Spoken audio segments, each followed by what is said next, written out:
দেখতে দেখতেই রমজান মাস শেষ হয়ে যাচ্ছে। আসলে এই রমজান মাসে যদি নিজেকে ক্ষমা না করিয়ে রাখতে পারি আল্লাহ পাকের দরবার থেকে, তাহলে নাকি এর থেকে বদনসিব আর নেই। তো এই দোয়াই করছি, আল্লাহ যেন আমাকে এবং আমাদের সবাইকেই ক্ষমা করে দেন, রমজান মাসকে আমাদের বেশি বেশি নসিব করিয়ে দেন, এই দোয়াও করছি। আর এইবারে রমজান মাস তো খুব সুন্দরভাবে যাচ্ছে। এর কারণ হচ্ছে ওয়েদারের কারণ। ওয়েদারটা খুব সুন্দর এবারের, না অনেক ঠান্ডা না অনেক গরম, মাঝামাঝি একটা ওয়েদারে আছি আমরা। তো এই কারণে রমজান মাস লাগছে যে খুব তাড়াতাড়ি চলে যাচ্ছে। আর আসলেও তাড়াতাড়ি চলে যাচ্ছে, হয়তো সঠিকভাবে যেই রকম ইবাদত করা দরকার ওই রকম করতে পারছি না। নানান কাজ, রমজান মাসে এমনিতেও কাজ বেড়ে যায়। তারপরে আলহামদুলিল্লাহ এই কাজ করার জন্য আমার মনে হয় যে হয়তো কোনো না কোনোভাবে আমরা মহিলারা যারা ঘরের কাজ করি এবাদতের একটু ল্যাকিংস হয়ে যায়, আল্লাহ মাফ করবেন এই রকমটাই আশা করি। আসসালামু আলাইকুম, সবাই কেমন আছেন? আশা করছি সবাই অনেক অনেক ভালো আছেন। আমি আল্লাহর রহমতে অনেক ভালো আছি। আর আজকে যেই ভিডিওটি নিয়ে এসেছি এটা হচ্ছে প্রতিবেশীদের সাথে ইফতার বিতরণ করব, এরকম একটি ভিডিও। ইফতার পার্টি করার ইচ্ছে ছিল, কিন্তু ইফতার পার্টি যদি করি তাহলে এবাদতের একটু ল্যাকিংস হয়ে যায়। যেমন মাগরিবের নামাজটা নিয়ে একটু প্রবলেম হয়ে যায়। ধরেন বাইরে কোথাও ইফতার করতে গেলাম সবাই মিলে, তাহলে ওই মাগরিবের নামাজটা কোথায় পড়বো এটা নিয়ে অনেক হ্যাসলে পড়ে যায়। আমাদের দেশে এরকম নিয়ম খুবই কম যে মহিলারা বাইরে মাগরিবের নামাজ আদায় করতে পারে, এইরকম সিস্টেম অনেক কম। এই জন্য আর কি পার্টি টার্টি না করে প্রতিবেশীদের সাথে, আমি এটা প্রতি বছরই করি ইফতার বিতরণ, তো এই বছরও করছি। ভিডিওটা আর কি একদিন আগের থেকে, এটা হচ্ছে সেহরির জন্য প্রিপারেশন নিচ্ছি। সেমভাবে আমি অন্য জিনিসও প্রিপেয়ার করি, তবে যেই দিন গরুর মাংসটা করি একটু রেকর্ড করি। আজকে একদম বলা যায় কোরবানিতে যেমন টাটকা গরুর মাংস ওই রকমই আর কি মাংসটা পাওয়া গেল। আমাদের এখানে সব আর কি কলিগরা মিলে গরু নিয়ে এসে কোরবানি করে তারপরে আর কি ভাগ বাটোয়ারা আর কি করে যে যতটুকু নিবে বা একটা করে রাখে যতটুকু নেওয়া লাগবে, এইভাবে করে আর কি নিয়ে এসেছি। একদম পুরাই কোরবানির মাংসের মতো লাগছিল। তো এইরকম হলে আমিও আর কি নিয়ে রাখি, চাই বেশি করে নিয়ে রাখতে, কিন্তু যতটুকু আর কি পড়বে সবারই তো আর কি পাওয়ার দরকার আছে। তাই ওই রকমটা আনা হলো, একদম ফ্রেশ মাংস আজকেরই। তো এটা আমি এখন প্রিপেয়ার করে ফেলবো, সব কিছু দিয়ে মাখিয়ে আমি বসিয়ে দিই। আমি তো এমনি মাংসটাও মাখিয়ে বসাতেই পছন্দ করি, আমার কাছে ভালোও লাগে। তারপরে আবার যদি টাটকা মাংস হয় তাহলে তো কথাই নেই, তাহলে মাখানো এইভাবে রান্না করাটাই ভালো লাগে। আর আপনাদের ভাইয়া এই যে কেনাকাটা করার জন্য একটু বাইরে গেছে, এখন এই যে চলে আসলো বাসায়। তো সাথে সাথে অনেক কিছু নিয়ে এসেছে, যেহেতু সবাইকে ইফতার দিব, সব ধরনের জিনিস তো আর ঘরে থাকে না। তারপর আজকে কিছু এনেছে, কালকে কিছু আনবে, এইভাবে মিলমিলাপ করে আর কি সব কিছু করব। এখানে অনেকগুলো ফল আনা হয়েছে, আপেল আছে, আঙুর আছে, কমলা আছে, পেয়ারা আছে, আর সাথে আবার ইফতারও নিয়ে এসেছে।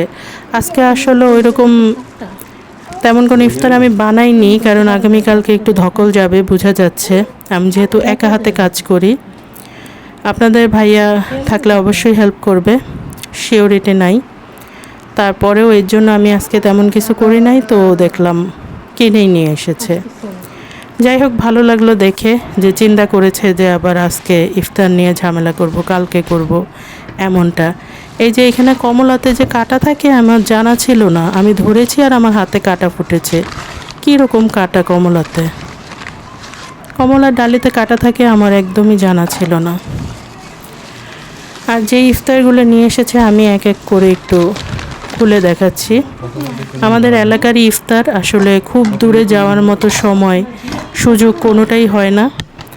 আর নানান জায়গায় ঘুরে ঘুরে যে ইফতার কিনবো, ইফতার খাবো, এই রকমটার জন্য যথেষ্ট যেই সময়টার দরকার এই রকম কিছু করতে গেলে দেখা যায় এবাদতের অনেক ঘাটতি হয়ে যায়, তাই আমি অমন কিছু দেখাতে পারছি না। অ্যাকচুয়ালি আমার মানে নিজের জন্য আমি যা করি এইটাই সবার সাথে শেয়ার করার চেষ্টা করি। এখানে জিলাপি নিয়ে এসেছে, জিলাপি ছাড়া বাঙালিদের ইফতার অসম্পূর্ণই বলা চলে। সাথে আছে জালি কাবাব, অবশ্যই আরও অনেক কিছু এনেছে, আমি তো জানি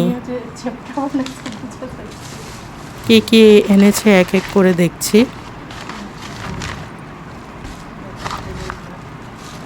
ডিম চপ, এই ডিম চপটার প্রশংসা আমি আগেও অনেক করেছি।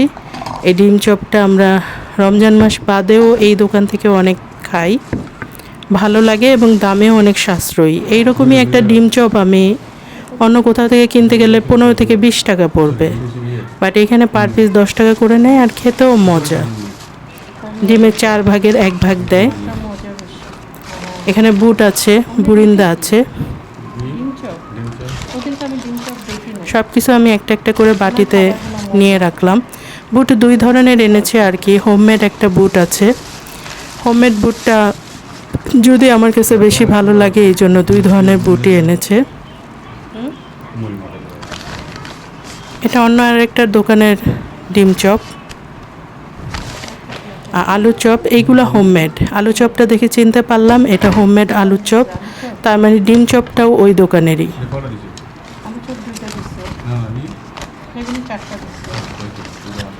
এই জিনিসগুলোও দেখা যায় অনেক মজা হয়ে থাকে। এখানে হচ্ছে ফুলকপির ফুলুরি আছে, বেগুনি আছে, ওই হোমমেড দোকানের সব কিছু আর কি।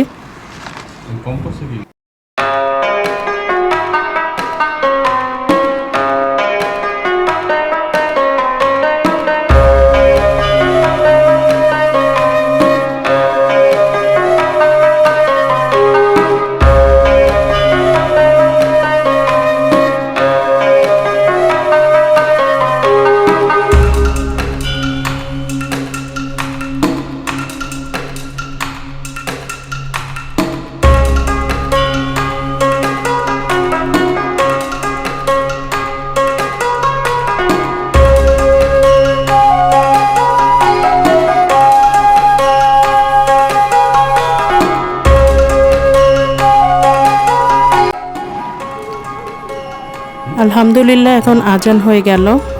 আমরা যেহেতু সুন্নত আর কি খেজুর দিয়ে ইফতার করা, তাই খেজুর খেয়ে এখন আমি আমার ফেভারিট শরবত খেয়ে নিব। একটা একটা করে ট্রাই করছি, যদিও আমার আগের ভিডিওতে এগুলো সবই দেখিয়েছি।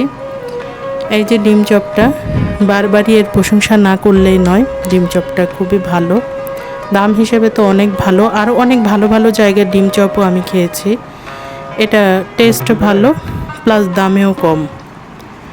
আর হচ্ছে এই যে হোমমেড ওই দোকানের ডিম চপটা একটু শক্ত লাগছে আমার কাছে, আর হচ্ছে একটু ড্রাই। তারপর আমি একটু খেয়ে দেখছি।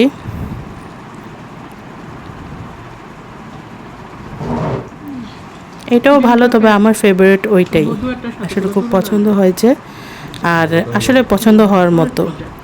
তো ইফতারে অনেক অনেক ভাজা পোড়া থাকে, আসলে খেতেও মজা লাগে, খাই। আমি যে প্রতিদিনই এইগুলো খাই এইরকম না, যেই দিন খাওয়া হয় ওই দিনেরটাই দেখানো হয়। প্রতিদিন তো এইসব জিনিস দিয়ে ইফতার করা না হেলদি না করা যায় এইরকম। তারপরেও কিছু না কিছু ভাজা পোড়া আমার ইফতার টেবিলে থাকে। আসলে আমরা যারা পুরাতন ঢাকায় জন্মেছি, মানুষ হয়েছি, বা যাই হোক পুরাতন ঢাকার লোক আর কি, আমাদের আসলে ইফতার টেবিলে এইসব ছাড়া একদম চলেই না। তারপরও আগে অনেক অনেক কিছু থাকতো, এখন অনেক কমিয়ে আনা হয়েছে। এরপরেও চেষ্টা করছে আরও কমানোর জন্য। তো যেদিন হেলদি ফুড খাওয়া হয় বা তেমন কোনো ইফতার আইটেম করা হয় না, বা ইফতারের পরপর ভাত খেয়ে ফেলা হয় অল্প কিছু দিয়ে ইফতার করে, ওই দিনেরটা তো আর রেকর্ড করা হয় না। ওই দিন তো দেখানোর মতো তেমন কিছু থাকে না, তাই ওই দিনেরটা রেকর্ড করা হয় না।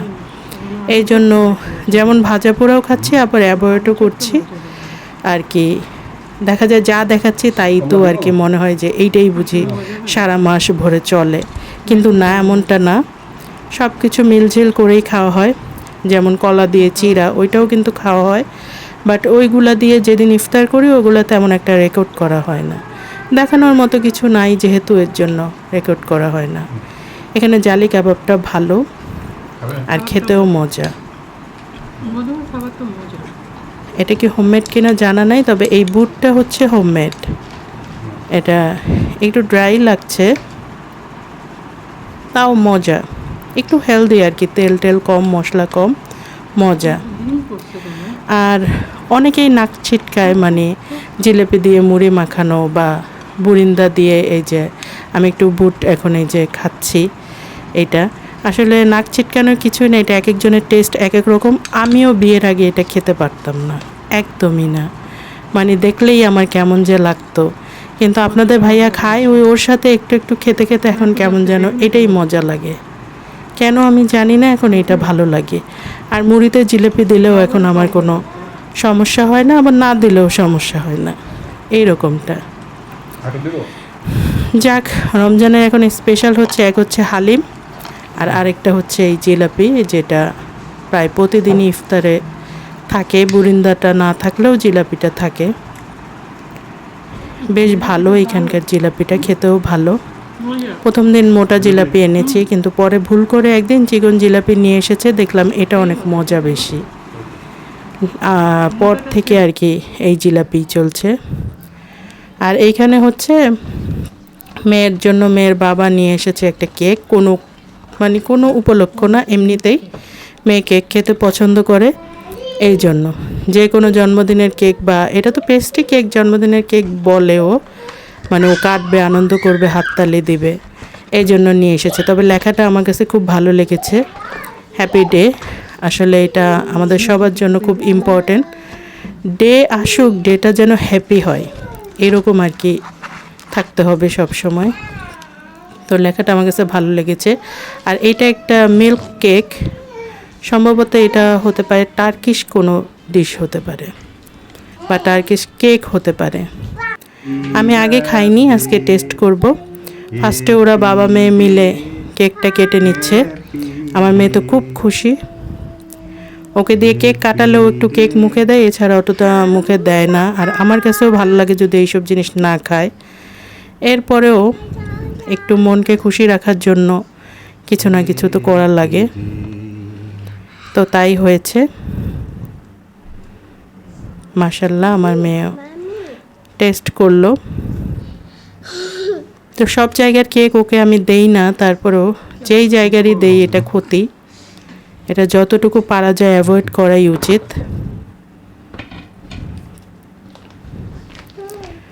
ওরা খাওয়ার পর এখন আমি একটু কেটে নিচ্ছি কেকটা, যদিও আমাকেও খাইয়ে দিয়েছে, তারপর আমি এখন আমার মতো করে একটু করব, টেস্ট করব। একদম আমি এইভাবেই দিব, সত্যি কথা দিব। আমি খাওয়ার আগে আপনাদের ভাইয়াকে একটু খাইয়ে দিলাম।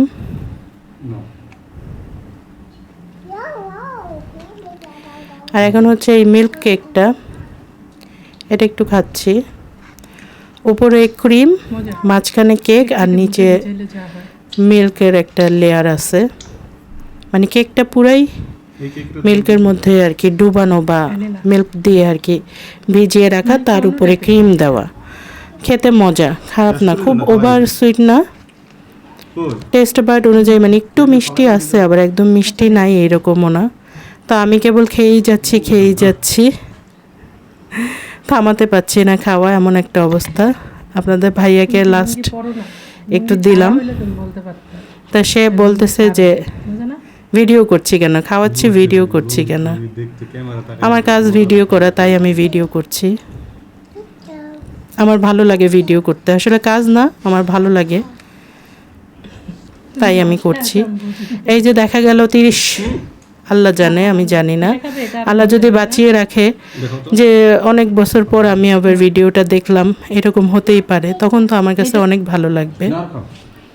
না তুমি খাও না।